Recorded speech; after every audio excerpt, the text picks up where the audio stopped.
there are two kinds of political liberalism. One is classical or modus vivendi liberalism, and the other is modern or progressive liberalism. The story I'm going to tell as we go along here is that progressive liberalism has trumped modus vivendi liberalism. We live in a world where progressive liberalism dominates, and I'll lay that story out. In distinguishing between the two kinds of liberalism, first point I would make is it's not a difference that's based on reason.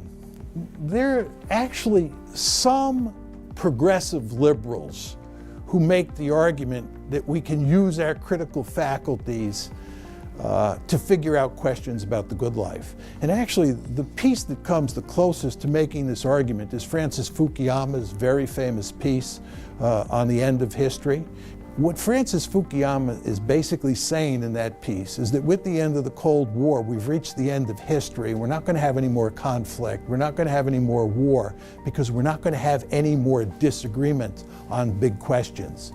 He's basically saying liberal democracy won, and from here on out, the planet is going to be covered by more and more liberal democracies until we have nothing but liberal democracies. And liberal democracies never have anything to fight over. It's all been settled. That's his argument. But he's really the only person who makes that argument, and if you look at his book, he backtracks in the book. My initial inclination when I started studying liberalism was to think that there was a difference between progressive liberals and modus vivendi liberals that involved reason. But I don't believe that anymore. I think there are two big differences. The first big difference is between negative and positive rights and the desirability and efficacy of social engineering. Now you're saying to yourself, what exactly is he talking about? When we talk about negative rights, we're talking about liberty. We're talking about freedom from state interference. We're talking about free speech, freedom of assembly, the right to property, right? This is where you have a state that just protects your freedoms. Positive rights are where the state actually interferes to guarantee that you enjoy rights that are inalienable. And I think the best example of this, and I'll talk more about it as we go along, is the right to equal opportunity. If you look at John Rawls and you look at Ronald Dworkin, they talk a great deal about justice. And justice for them is all about equal opportunity. And equal opportunity is where the state comes in and it levels the playing field. It's not equal outcomes, it's equal opportunity. And needless to say, if you believe in positive rights, you're going to believe in the desirability of social engineering. Because there's no way you can put positive rights into effect without doing a lot of social engineering. If you're doing negative rights only, right, all you want is a state as a night watchman. Modus vivendi liberals, this is Friedrich Hayek. For anybody who really wants to sort of read a canonical version of modus vivendi liberalism, read Friedrich Hayek. I think Locke fits in the same rough category. Negative rights over positive rights.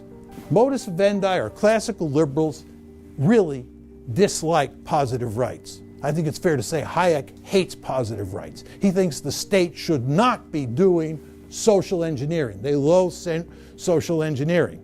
They make the argument, almost all of them, that not only is it not desirable, but we're not good at it, and that's why we shouldn't do it. You know all the arguments. Republicans make these arguments all the time, that we should let the market decide how to solve problem X or solve problem Y, because markets are much more efficient than the state.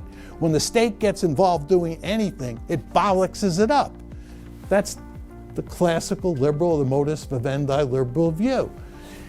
Progressive liberals, on the other hand, they believe in negative rights because everybody believes you need the night watchman to protect those liberties. But progressive liberals also believe that it's very important for the state to get involved, to do social engineering, to create a level playing field. right? There are all these positive rights. It's like, just think about medical care or health care. Do we believe in health care in the United States? I think the answer is yes. I think if you look at the Republicans, they can't just kill Obamacare. They have to replace Obamacare. We've reached the point where basically everybody believes that people have a right to universal health care, a right to health care. But once you start talking about a right to health care, you're talking about positive rights, right? The state's involved in social engineering.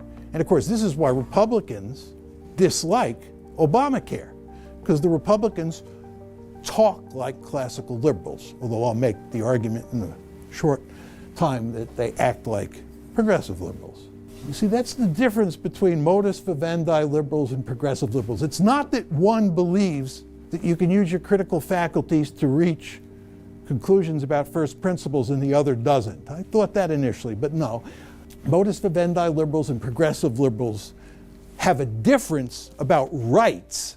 They have a difference about rights and a difference on social engineering. My argument is that with the passage of time, progressive liberalism has trumped modus vivendi liberalism or classical liberalism. Not at the rhetorical level, but in practice. Let me just say a little bit about this. We have in the United States a remarkably powerful state that intervenes in almost all aspects of our life. It's involved in heavy-duty social engineering, and there's no way you can get around that.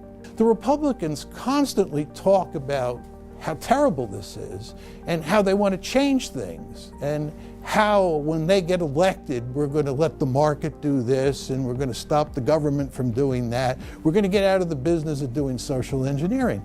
But if you look at how Republicans behave in contrast to Democrats, there's hardly any difference at all. There's no evidence that Democrats spend more money on social engineering than Republicans do. There's no evidence that Democrats create more institutions than Republicans do.